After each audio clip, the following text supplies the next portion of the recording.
नमस्कार। तो कैसे हैं आप? आशा करता हूँ मस्त होंगे, स्वस्थ होंगे और ज़बरदस्त तरीके से अपनी तैयारी कर रहे होंगे। तो नमस्कार दोस्तों, मैं अभय आपके अपने YouTube channel study related Ram में आपका बहुत बहुत स्वागत करता हूँ। जैसा कि भाई आपको पता है कि आरपीएफ एसआई कांस्टेबल को बेस बनाकर हम आपके लिए रोज़ाना एक वीडियो प्रोवाइड करा रहे हैं जिसमें आपके जीके जीएस के क्वेश्चन होते हैं। ठीक है, तो आज की वीडियो हेल्पफुल होने वाली है। जो भी साथी, जो भी भाई हमारे चैनल पर नया है, चैनल को सब्सक्राइब कर लें। बगल में जो बेल आइकन है, घंटी का निशान है, उसे ऑल पर क्लिक कर लें। जब तक आप उसे ऑल पर क्लिक नहीं करोगे तो हमारी वीडियो का नोटिफिकेशन नहीं पहुंचेगा। तो चलिए दोस्तों, बिना देरी के वीडियो को स्टार्ट करते हैं। आज थोड़ी गले में दिक्कत है तो थोड़ा मेंटेन करके चलेंगे। ठीक है, अगर आवाज़ साफ नहीं आ रही तो थोड़ा आज के दिन आप मेंटेन करके चलना। ठीक है, अगर इसकी पीडीएफ चाहिए कि सर हमें इसकी पीडीएफ चाहिए, पीडीएफ कहाँ पर मिलेगी? तो पीडीएफ हमारी टेलीग्राम चैनल पर मिल जाती है और टेलीग्राम चैनल की लिंक वीडियो के डिस्क्रिप्शन में लगी हुई है।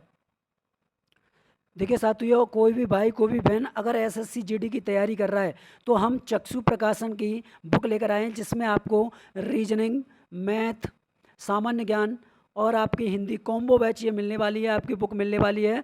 और ये एसएससी जीडी जिसमें आपके previous year question with explain के साथ में कवर कराया गया है। ठीक है, तो जो भी भाई, जो भी बहन इसे परचेज करना चाहता है तो वीडियो के डिस्क्रिप्शन में लिंक लगी हुई है, फ्लिपकार्ट या अमेजोन से इसे परचेज कर सकते हैं। ठीक है भाई, चलेगा, बिना देरी के वीडियो को हम स्टार्ट करेंगे। इसमें हमारा पहला क्वेश्चन है, प्लेग उन्मूलन की याद में मोहम्मद कुली कुतुब शाह द्वारा निर्मित स्मारक निम्नलिखित में से कौन सा है? मतलब कौन सा है तो वो हो जाएगा आपका चार मीनार हो जाएगा। ऑप्शन नंबर 20 का राइट आंसर होगा। अब ये चार मीनार है कहाँ पर है भैया? तो ये हमारी हैदराबाद में। कहाँ पर है? हैदराबाद में। ठीक है, ये आपको नोट कर लेना है। कहाँ पर भाई? हैदराबाद में। देखो, कुतुब मीनार के बारे में नोट कर लेना, ये हमारी नई दिल्ली में है। कहाँ पर है भैया? ये हमारी नई दिल्ली मतलब दिल्ली में है। और इसके निर्माण के बारे में बात करें कि भैया ये बताओ, इसका निर्माण किसने कराया था? नींव किसने रखी थी? ये बताओ, नींव। तो नींव रखने वाला कौन था? तो वो रखने वाला था आपका कुतुबुद्दीन। कौन था भैया? कुतुबुद्दीन था। कुतुबुद्दीन ऐबक हो जाएगा। ठीक है, अब आपके पॉइंट बनकर निकलते हैं। देखो कैसे निकलेंगे कि पहला कुतुबुद्दीन हो गया। मुझे बताओ मंजिलों के बारे में। इसमें आपकी मंजिलें थी, आपको पता है ना, इसमें आपकी 5 मंजिलें हैं। कितनी हैं? 5 मंजिलें। अब बताओ इसमें से दूसरी, तीसरी और चौथी मंजिल का निर्माण किसने कराया? तो ये करवाया था आपका कितने भैया? इल्तुतमिश ने। किसने? इल्तुतमिश ने इसका निर्माण करवाया था। और इल्तुतमिश कौन था भाई? ये कौन था? तो भैया इसका गुलाम था, गुलाम। किसका भैया? कुतुबुद्दीन ऐबक का गुलाम हो जाएगा। ठीक है, ये आपको ध्यान में रखना है। अच्छा, इसमें आपकी एक और थी, 5वीं मंजिल के बारे में बताओ कि 5वीं किसने बनवाई थी? तो 5वीं बनाई थी आपकी फिरोज शाह तुगलक ने। किसने? फिरोज शाह तुगलक ने। तुगलक ने 5वीं मंजिल बनवाई थी। ठीक है, तो ये आपको ध्यान में रखना है। अच्छा, कुतुबुद्दीन ऐबक है। कुतुबुद्दीन ऐबक किसका गुलाम था? तो इसको भी नोट कर लो, ये गुलाम किसका था? ये गुलाम था भैया आपका मोहम्मद गौरी का। किसका? यहाँ पर नोट कर लेना, मोहम्मद गौरी का गुलाम हो जाएगा। ठीक है, ये आपको ध्यान में रखना है। गौरी के कितने गुलाम थे भाई? गौरी के गुलाम कितने थे? इसके 4 थे, 4। और 4 में कौन सा था? एक तो था आपका यलदौज, यलदौज था।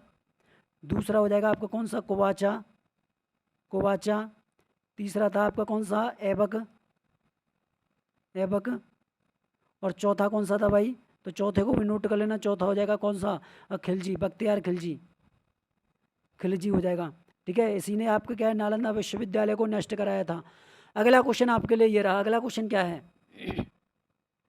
1975 में 1975 से 1977 के बीच आपातकाल के दौरान भारत के प्रधानमंत्री कौन थे?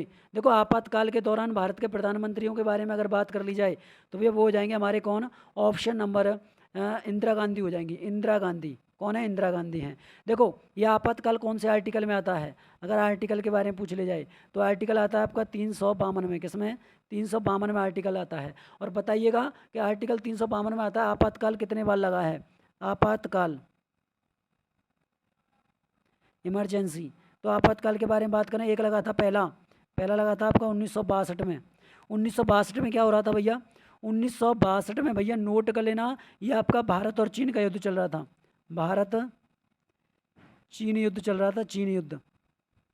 ठीक है, इस टाइम पर प्रधानमंत्री थे कौन? पंडित जवाहरलाल नेहरू। और भैया राष्ट्रपति कौन थे? एस राधाकृष्णन थे। ठीक है, दूसरा कब चल रहा था? दूसरा आपातकाल कब लगा था? 1971 में। इसमें आपके भारत और पाकिस्तान का युद्ध चल रहा था, भारत और पाकिस्तान का युद्ध चल रहा था, युद्ध चल रहा था। ठीक है, और इस टाइम पर आपका पूछा जाए कि प्रधानमंत्री, तो इंदिरा गांधी हो जाएंगी और राष्ट्रपति वीवी गिरी हो जाएंगे। और तीसरा कब लगा था? तीसरा लगा था आपका भारत, तीसरा लगा था आपके आंतरिक अशांति के लिए। किसके लिए? आंतरिक अशांति। ठीक है, ये नोट करना। तीसरा लगता है आपका आंतरिक अशांति के लिए, अशांति के लिए। ठीक है, ये कब लगा था? ये लगा था भैया आपका कब? 1975 में। 1975 में। इस टाइम पर प्रधानमंत्री आपके इंदिरा गांधी और भैया राष्ट्रपति ए अहमद। ठीक है, तो भैया सबसे ज़्यादा ऑप्शन नंबर ए हो जाएगा, इंदिरा गांधी। और इन्हीं के शासनकाल में सबसे ज़्यादा संशोधन किए गए थे संविधान में, सबसे ज़्यादा संशोधन संविधान में। ठीक है, तो ये आपको नोट कर लेना है। चलो अगला क्वेश्चन। चौधरी चरण सिंह प्रधानमंत्री बने थे, लेकिन ये आपके कौन है? किसान नेता थे। वर्तमान में भारत में सार्वजनिक क्षेत्रों में बैंकों की संख्या कितनी है? देखो, बैंकों के बारे में बात आ जाए तो सार्वजनिक क्षेत्रों में बैंकों की संख्या है 12। अब जैसे बात की जाए कि भैया राष्ट्रीयकरण किसका हुआ था? आरबीआई का राष्ट्रीयकरण कब होता है? 1949 में। कब? 1949 में। इसके बाद में एसबीआई का राष्ट्रीयकरण कब होता है? तो इसका होता है आपका 1955 में। कब? 1955 में। अच्छा, 14 बैंकों का राष्ट्रीयकरण, 14 बैंक का राष्ट्रीयकरण कब हुआ था? इनका हुआ था भैया 1969 में हुआ था। और 6 बैंकों का राष्ट्रीयकरण, 6 बैंक का राष्ट्रीयकरण इनका कब होता है? 1980 में होता है। क्या होता है? 1980 में होता है। ये आप नोट कर लेना। ये क्या है? तो ये भैया आपके राष्ट्रीयकरण हैं। क्या हैं? राष्ट्रीयकरण है। ठीक है, तो ये आपको नोट कर लेना है। आज भाई साहब गला शांत मतलब साथ नहीं दे रहा है, फिर भी मैं आपके लिए क्लास करा रहा हूँ ताकि आपकी क्लास रुके नहीं। ठीक है, इसके बाद में सबसे बड़े बैंक के बारे में बात करें कि सबसे बड़ा बैंक कौन सा है? देखो, अगर मैं बात कर लूँ इसमें गवर्नमेंट, क्या है? गवर्नमेंट बैंक कौन सी है? गवर्नमेंट बैंक कौन सी है? इसमें बात की जाए भैया प्राइवेट पीवीटी, प्राइवेट बैंक कौन सी है? ठीक है, और बात कर ली जाए इसमें लेन देन वाली कौन सी है? पेमेंट वाली, पेमेंट बैंक। देखो नोट करो, अगर आपसे पूछा जाए कि बताओ भैया जी कि सबसे बड़ा बैंक, क्या सबसे बड़ा बैंक सरकारी, तो सरकारी सबसे बड़ा बैंक हो जाएगा आपका एसबीआई। क्या हो जाएगा? एसबीआई सबसे बड़ा बैंक है।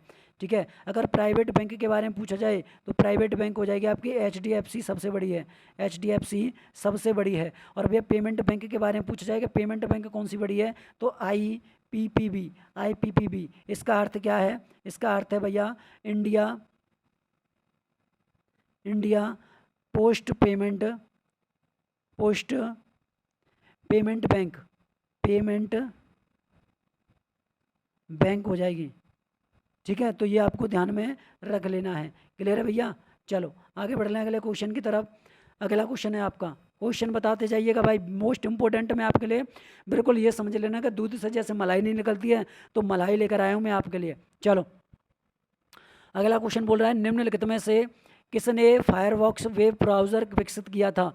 तो वो किया था आपके किसने? मोजिला ने। किसने? मोजिला ने। ऑप्शन नंबर डी इसका राइट आंसर हो जाएगा। देखो, अगर मैं आपसे बात करता हूँ जो आपका सोलासिस है, क्या है? सोलासिस, इसने क्या किया था? तो इन्होंने भैया इंटरनेट, क्या हो जाएगा? Internet explorer.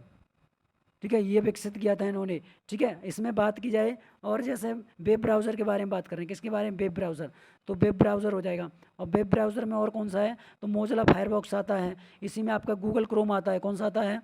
गूगल क्रोम आता है। ठीक है, तो ये भी आपको ध्यान में रखना है। अच्छा, इसमें बात की जाए जैसे गूगल क्या है? ये गूगल क्या है? ये आपका सर्च इंजन है। क्या है भैया? ये आपका सर्च इंजन है। ये नोट कर लेना आप।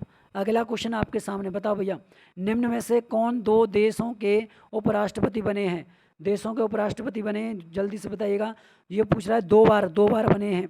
तो 2 बार बने आपके डॉक्टर सर्वपल्ली राधाकृष्णन। कौन? डॉक्टर सर्वपल्ली राधा कृष्णन।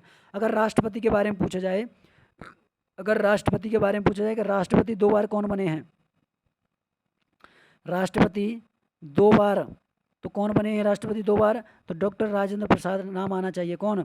डॉक्टर राजेंद्र प्रसाद हो जाएंगे कि भैया डॉक्टर राजेंद्र प्रसाद आपके 2 बार राष्ट्रपति बने हैं, ठीक है। अच्छा, इस टाइम पर आपके, इस टाइम पर हो जाएंगे आपके, कौन हो जाएंगे भैया? वो हो जाएंगे आपके, हाँ, हामिद अंसारी, हामिद अंसारी, ठीक है। इसके बाद में चलो अगला क्वेश्चन है आपका, कामरूप का प्राचीन साम्राज्य किस राज्य में मौजूद था? तो कामरूप का जो आपका है वो हो जाएगा हमारा असम में। ऑप्शन नंबर सी इसका राइट आंसर होगा। और असम में आपने को पता है कि जो आपका कामाख्या, क्या हो जाएगा? कामाख्या मंदिर। कामाख्या मंदिर कहाँ पर है? तो असम में है कामाख्या मंदिर, ठीक है। अच्छा, इसमें बताएंगे भैया ये कहाँ पर है? तो ये हो जाएगा आपका जैसे नीलांचल, क्या है? नीलांचल पहाड़ी पर, नीलांचल पहाड़ी पर है, पहाड़ी पर हो जाएगा। इसमें बात की जाए कि भैया इसको किसने बनवाया था, इसको बनवाया किसने था? बनवाया, तो आपका क्या आंसर आना चाहिए? तब आंसर आना चाहिए आपका म्लेच्छ वंश ने। किसने? म्लेच्छ वंश, म्लेच्छ वंश ने बनवाया था, ठीक है। तो ये आपको ध्यान में रहेगा। बहुत बढ़िया, बहुत शानदार। चलो भैया अगला क्वेश्चन बताओ। देखो गला साथ नहीं दे रहा है, फिर भी मैं आपके लिए क्लास करा रहा हूँ, तो इतना तो आपका हक बनता है कि वीडियो को लाइक और शेयर करना। अगला क्वेश्चन है, उत्पादन की दृष्टि से भारत का मुख्य खाद्यान्न है, भारत का मुख्य खाद्यान्न कौन सा है? तो वो हो जाएगा हमारा चावल है। मुख्य खाद्यान्न आपका पहला स्थान चावल रखता है और दूसरा स्थान आपका गेहूँ रखता है। चावल कैसी फसल है? तो ये हो जाएगी आपकी खरीफ। कैसी है? खरीफ फसल है, खरीफ, खरीफ है। और गेहूँ कैसी है? तो गेहूँ हो जाएगी आपकी रबी। कैसी हो जाएगी भाई? रबी। और आपका बाजरा और मक्का ये भी आपकी खरीफ फसल है, खरीफ, ठीक है। बारिश के मौसम में बोई जाती है। अगला क्वेश्चन है, एलोरा के मंदिरों का निर्माण किसने करवाया था? देखो एलोरा के मंदिरों के बारे में बात कर ली जाए तो वो आपके राष्ट्रकूट शासकों ने करवाया था। ऑप्शन नंबर डी इसका राइट आंसर हो जाएगा। जैसे बात कर ली जाए, क्या है? जैसे बात कर ली जाए कैलाश मंदिर है, कैलाश मंदिर के बारे में, तो वो आपका कैसा भैया? कैलाश मंदिर वो कृष्ण प्रथम ने बनवाया था। अगला क्वेश्चन है कि विश्व का सबसे बड़ा महाद्वीप कौन सा है? अगर विश्व के सबसे बड़े महाद्वीप के बारे में बात करें, ऑप्शन नंबर सी एशिया सबसे बड़ा महाद्वीप है। एशिया आपका पहला होगा। दूसरे स्थान पर कौन सा था भैया? दूसरे स्थान पर, तो दूसरे स्थान को भी नोट कर लेना भैया, वो हो जाएगा आपका अफ्रीका। कौन सा दूसरे स्थान पर? अफ्रीका आता है, ठीक है। तीसरा कौन सा हो जाएगा? तो तीसरा हो जाएगा भाई, जैसे बात कर ली जाए तो नॉर्थ अमेरिका। कौन सा हो जाएगा? नॉर्थ अमेरिका हो जाएगा, अमेरिका। चौथे के बारे में बात करें, चौथा स्थान कौन रखता है? तो चौथा स्थान रखता है भैया आपको, जैसे बात कर ली जाए कि चौथा कौन सा हो जाएगा, तो चौथा हो जाएगा आपका साउथ अफ्रीका। क्या हो जाएगा? साउथ अफ्रीका, ठीक है। दक्षिण, हाँ अफ्रीका नहीं है, दक्षिण अमेरिका है, दक्षिण अमेरिका, ठीक है। बात करेंगे 5वें नंबर पर कौन सा है? 5वां नंबर कौन स्थान रखता है? तो 5वां रखता है भैया आपका क्या? अंटार्कटिका, अंटार्कटिका 5वां। 6वें के बारे में बात करें, 6वां कौन सा है? तो 6वां हो जाएगा भैया आपका कौन सा? अंटार्कटिक, क्या हो जाएगा? Arctic, Arctic ocean, ocean. और भैया 7वें के बारे में नोट कर लेना, 7वां हो जाएगा आपका ऑस्ट्रेलिया, ऑस्ट्रेलिया, ठीक है। तो ये आपको ध्यान में रखना है। अगला क्वेश्चन आपके लिए, अगला क्वेश्चन क्या है कि दिल्ली का जंतर मंतर का ऐतिहासिक दृष्टि से क्या महत्व है? देखो दिल्ली के जंतर मंतर के बारे में बात कर लें, दिल्ली के जंतर मंतर के बारे में बात कर लें कि दिल्ली का जंतर मंतर, तो भैया ऑप्शन नंबर जैसे बात कर ली जाए तो ऑप्शन नंबर क्या हो जाएगा इसका? ऑप्शन नंबर हो जाएगा आपका खगोलीय वेधशाला है, खगोलीय वेधशाला है। अच्छा, इसका निर्माण के बारे में बात करें, इसका निर्माण मतलब इसको किसने बनवाया था? तो आपका आंसर आना चाहिए क्या? वो हमारा आंसर आना चाहिए, वो हो जाएगा आपका जय सिंह। कौन हो जाएंगे भैया? जय सिंह सेकंड ने, जय सिंह सेकंड ने बनवाया था, ठीक है। तो ये आपको ध्यान में रहेगा और ध्यान में रखना चाहिए, क्योंकि कोई एग्जामिनर कहीं से भी आपको क्वेश्चन पूछ सकता है और मैं ये नहीं चाहता कि आपका क्वेश्चन कहीं से भी बाहर जाए। निम्नलिखित में से कौन राज्यों के महाधिवक्ता की नियुक्ति करता है? किसकी? महाधिवक्ता की नियुक्ति कौन करता है? तो महाधिवक्ता की नियुक्ति करता है आपका ऑप्शन नंबर ए राज्य का राज्यपाल। देखो इसमें क्या होता है, क्या फर्स्ट कानून मंत्री कौन है भैया? प्रथम कानून सलाहकार है, ठीक है, कानूनी सलाहकार, इसको ध्यान से समझ लेना आप, सलाहकार हो जाएगा। अगर मैं बात करता हूँ, अगर मैं बात करता हूँ किसकी भैया? भारत की। किसकी? भारत की। ठीक है, ये हमारा भारत है, भारत की बात करता हूँ। और इसमें मैं यहाँ पर राज्य की बात करता हूँ, राज्य की। तो देखो सबसे पहले अगर मैं भारत के बारे में बात करूँ, भारत में, तो भारत में होता है आपका महान्यायवादी। कौन? महान्यायवादी। महान्यायवादी होता है भारत में। ठीक है भैया। अच्छा, इसके बाद में राज्य में कौन होता है? तो राज्य में होता है आपका महाधिवक्ता। क्या? महाधिवक्ता। अधिवक्ता।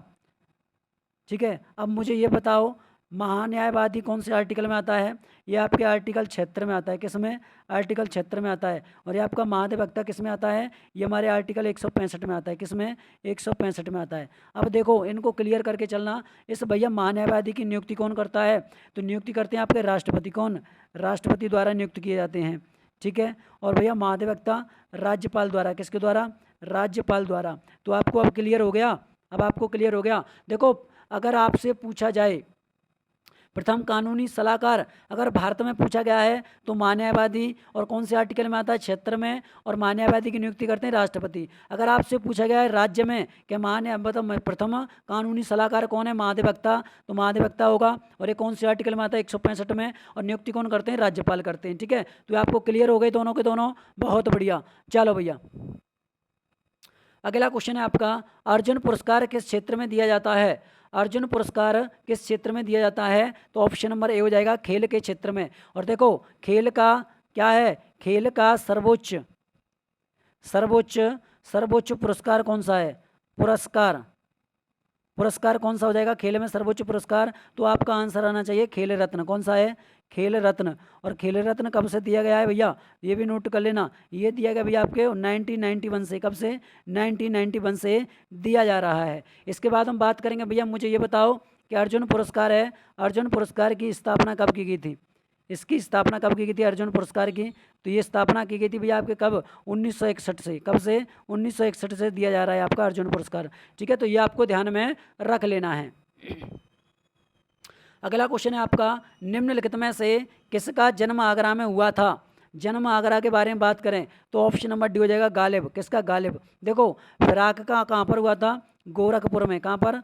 गोरखपुर में। और अमीर खुसरो का जन्म कहाँ पर होता है? अमीर खुसरो का जन्म होता है भैया एटा में। कहाँ पर? एटा में होता है। और तानसेन का जन्म कहाँ पर होता है? इनका भैया ग्वालियर में होता है। ग्वालियर में, ग्वालियर में इनका जन्म होता है। ठीक है, तो ये आपको ध्यान में रखना है। अच्छा, गालिब किसके समकालीन थे? ये आपसे पूछा जाए कि भैया समकालीन किसके हो जाएंगे, तो ये भी आपको ध्यान में रखना है। ये समकालीन हो जाएंगे आपके बहादुर शाह, बहादुर शाह आपके द्वितीय हो जाएंगे, सेकंड हो जाएंगे। ठीक है, इनके समकालीन थे। चलो भैया, अगला क्वेश्चन है, दक्षिण भारत में सिंचाई व्यवस्था का अग्रदूत किसे माना जाता है? अग्रदूत किसे माना जाता है? तो वो मानते हैं आपके option number A sir Arthur cotton को। ठीक है, और इन्हीं को क्या कहा जाता है भैया? इन्हीं को कहा जाता है भारत में, भारत में नदी जोड़ो परियोजना, नदी जोड़ो परियोजना, परियोजना परियोजना का जनक कहा जाता है। क्या कहा जाता है? इनका जनक कहा जाता है। ठीक है, चलो भैया आगे बढ़ेंगे अगले क्वेश्चन की तरफ। अगला क्वेश्चन है, सल्तनत काल के दौरान भूमि वितरण और आपके प्रशासनिक प्रणाली का एक अद्भुत प्रकार विकसित हुआ था जिसे कहा गया है, जिसे कहा गया है। तो ऑप्शन नंबर ए हो जाएगा भैया, क्या है? इक्तादारी है। अच्छा, ये किसने शुरू की थी आपसे पूछा जाए? भैया शुरू करने वाला कौन था? तो शुरू करने वाले थे भैया आपके कुतुबुद्दीन ऐबक के गुलाम। कौन थे भैया? वो इल्तुतमिश, इल्तुतमिश हो जाएंगे। और इल्तुतमिश की पुत्री के नाम के बारे में बात आ जाए कि भैया इनकी पुत्री, तो वो हो जाएगी आपकी कौन? रजिया सुल्तान हो जाएगी, रजिया सुल्तान हो जाएगी। और ये आपकी पहली मुस्लिम सुल्तान थी कि जिन्होंने क्या है भैया दिल्ली पर शासन किया था, गद्दी संभाली थी। चलो भैया, अगला क्वेश्चन है, भारत के राष्ट्रपति द्वारा राज्यसभा के कितने सदस्यों को नामित किया जा सकता है? तो कितने सदस्यों को नामित किया जा सकता है? वो किया जा सकता है आपके 12। अब 12 कहाँ से आएंगे? देखो 12 कहाँ से आते हैं, क्षेत्र के बारे में बात करें कि 12 आपके कौन से क्षेत्र से आते हैं। ट्रिक याद रखना, LASS लास। अब इस लास का मतलब क्या है? एल से क्या है? एल से हो जाएगा आपका लिटरेचर। क्या है? लिटरेचर। ठीक है, लिटरेचर, लिटरेचर। ए से क्या होगा भैया? आर्ट, आर्ट हो जाएगा। एस से क्या हो जाएगा? एस से हो जाएगा आपका सोशल वर्क, सोशल वर्क से। ठीक है। और एस से क्या है, तो भैया साइंस के बारे में बात कर लें। किसके बारे में? साइंस के। तो इन 4 क्षेत्रों से नामित करता है 12 सदस्य, ठीक है। और ये आपका कहाँ से लिया गया भैया? ये लिया गया है, स्रोत कहाँ से है? तो स्रोत लिया गया भैया आपके आयरलैंड से। कहाँ से? आयरलैंड, आयरलैंड से लिया गया है, ठीक है। तो ये भी आपको ध्यान में रखना है। अच्छा, नामित जो सदस्य हैं, नामित सदस्य जो आपके राज्यसभा में, किसमें? राज्यसभा में, राज्यसभा में आर्टिकल 80 क्या हो जाएगा? आर्टिकल 80 हो जाएगा, ठीक है। तो यहाँ में ध्यान रखना तुम। अगला क्वेश्चन है आपका, भारतीय संविधान कैलेंडर का प्रथम महीना कौन सा है? ठीक है, प्रथम महीना कौन सा है? तो देखो प्रथम महीना होगा आपका चैत्र। अब इसमें नोट कर लेना, अगर आपसे पूछा जाए कि भैया मुझे क्रम से बताओ, तो क्रम से आप बताओगे तो देखो वैदिक, हमारे वैदिक में, वैदिक के हिसाब से, वैदिक हमारे वैदिक मासों का नाम, मास मतलब महीनों का नाम, मासों का नाम कैसे कैसे है, नोट करना और नोट्स बनाते हुए चलना। कमेंट बॉक्स में जरूर लिखना कि कौन कौन नोट्स बनाता हुआ चल रहा हूँ, मैं उसी के अकॉर्डिंग वीडियो को लेकर चलूँगा। देखो पहला होता है आपका कौन सा? वो हो जाएगा आपका चैत्र। कौन सा पहला? चैत्र होगा। दूसरे पे आता है आपका बैसाख, चैत्र बैसाख। तीसरा होता है आपका कौन सा भैया? ज्येष्ठ, जेठ कहते हैं आप उसे, ज्येष्ठ। चौथा होता है आपका कौन सा? तो वो होता है आपका आषाढ़, आषाढ़, ठीक है। पांचवा कौन सा होता है? तो पांचवा हो जाएगा आपका श्रावण, सावन बोलते हो आप उसे, ठीक है। छठवा कौन सा है भैया? छठवे को नोट कर लेना, तो छठवा हो जाएगा आपका भाद्रपद, ठीक है, भाद्र, भादों कहते हैं। सातवां कौन सा है? सातवां, तो सातवां हो जाएगा आपका अश्विनी, अश्विन, ठीक है। आठवें के बारे में बात करें, आठवां कौन सा है? तो आठवां हो जाएगा आपका कार्तिक, कार्तिक, ठीक है। नौवें के बारे में बात करें, नौवां कौन सा हो जाएगा? तो हो जाएगा आपका मार्ग शीर्ष, मार्ग शीर्ष हो जाएगा, ठीक है। 10वें के बारे में बात करें, 10वां कौन सा हो जाएगा? तो वो हो जाएगा आपका पौष, पौष। 11वें के बारे में बात करें, 11वां कौन सा भैया? वो हो जाएगा आपका माघ। और 12वें के बारे में नोट कर लेना, जो दिसंबर को कहते हैं वो कहते हैं हम क्या? फाल्गुन, फाल्गुन, फागुन, फागुन कहते हैं। तो ये आपके 12 आपके जो है ना महीने, ये मास हैं आपके वैदिक समाज के हिसाब से, वैदिक के हिसाब से। डी इसका राइट आंसर हो जाएगा। अगला क्वेश्चन है आपका, निम्नलिखित में से कौन संसद के दोनों सदनों की संयुक्त बैठक की अध्यक्षता करता है? तो भैया दोनों की अध्यक्षता करते हैं आपके लोकसभा के अध्यक्ष। कौन? लोकसभा के अध्यक्ष करते हैं। कौन से आर्टिकल में? आर्टिकल 108 के तहत, आर्टिकल 108 के तहत। अब बुलाता कौन है भैया इसको? इनको बुलाता कौन है? बुलाता है, बुलाते कौन है? तो बुलाते हैं आपके कौन भैया? राष्ट्रपति। कौन बुलाते हैं? राष्ट्रपति बुलाते हैं, ठीक है। तो ये आपको ध्यान में रखना। अच्छा, सलाह किससे ली जाती है? सलाह, सलाह किससे लेते हैं? तो भैया सलाह लेते हैं आपके मंत्रिपरिषद से। किससे? मंत्रिपरिषद से, मंत्री परिषद की सलाह पर, ठीक है। इसके बाद में कब, कब भैया कब? लोकसभा तथा तथा राज्यसभा, लोकसभा तथा राज्यसभा में असहमति, असहमति मतलब सहमति नहीं होनी, सहमति नहीं है, असहमति पर, असहमति पर, मति होने पर, होने पर, ठीक है। तो ये आपको ध्यान में रख लेना है। या फिर आपका लोकसभा अध्यक्ष हो जाए, या फिर भैया उपाध्यक्ष हो जाए, क्या? उपाध्यक्ष हो जाए, ठीक है। अगर लोकसभा अध्यक्ष नहीं तो उपाध्यक्ष करेगा, उपाध्यक्ष नहीं है तो भैया राज्य का उपसभापति, क्या है? राज्य का उपसभापति करेगा, उपसभापति करेगा, ठीक है। तो ये भी आपको ध्यान में रख लेना है। क्लियर है? चलो भैया अगला क्वेश्चन बताओ। चलो फिर, सुभाष चंद्र बोस ने स्वतंत्र भारत की अंतरिम सरकार की स्थापना घोषणा की थी। कब की थी भैया इन्होंने? इन्होंने की थी भैया आपकी 21 अक्टूबर 1943 को। कब? 21 अक्टूबर 1943 को। ऑप्शन नंबर ए इसका राइट आंसर हो जाएगा, ठीक है। कहाँ पर भैया ये नोट कर लेना, कहाँ पर? ये की थी आपकी सिंगापुर में। कहाँ पर? सिंगापुर, सिंगापुर में। और सिंगापुर में नोट कर लेना 9 देशों, क्या? 9 देशों ने मान्यता दी थी, मान्यता दी, ठीक है। तो ये भी आपको ध्यान में रख लेना है। क्लियर है भैया? चलो भैया अगला क्वेश्चन आप कमेंट बॉक्स में बताएंगे कि भारत का लगभग पूरा क्षेत्र किस गोलार्ध में स्थित है। इस क्वेश्चन का आंसर आपको कमेंट बॉक्स में छाप देना है कि इस क्वेश्चन का आंसर क्या हो जाएगा। वीडियो आपको कैसी लगी कमेंट बॉक्स में छाप देना। वीडियो अच्छी लगी तो वीडियो को ज़्यादा से ज़्यादा शेयर करना, लाइक करना। चैनल पर नए हो तो चैनल को सब्सक्राइब कर लेना है। और आपको पता है अगर आपकी इसको PDF चाहिए कि सर PDF, तो PDF मिलेगी हमारे कहाँ पर, टेलीग्राम चैनल पर मिल जाएगी। किस पर, टेलीग्राम चैनल पर मिल जाएगी। और टेलीग्राम चैनल की लिंक वीडियो के डिस्क्रिप्शन में लगी हुई है। तो मिलते हैं भाई नेक्स्ट वीडियो में, तब तक के लिए जय हिंद दोस्तों, जय भारत।